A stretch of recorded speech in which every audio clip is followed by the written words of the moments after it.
सुरगुरुं वन्दे जगत्कारणं वन्दे पन्नगभूषणं मृगधरं वन्दे पशूनां पतिं वन्दे सूर्यशशाङ्कवलिनयनं वन्दे मुकुन्दप्रियं वन्दे भक्तजनाश्रयं च वरदं वन्दे शिवं शङ्करम् ॐ मृत्युञ्जयाय रुद्राय नीलकण्ठाय शम्भवे अमृतेशाय शर्वाय महादेवाय ते नमः।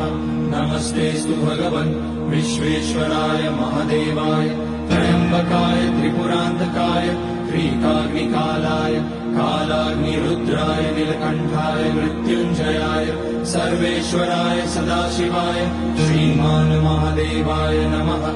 ॐ नमः शम्भवाय च मयोभवाय च नमः शङ्कराय च।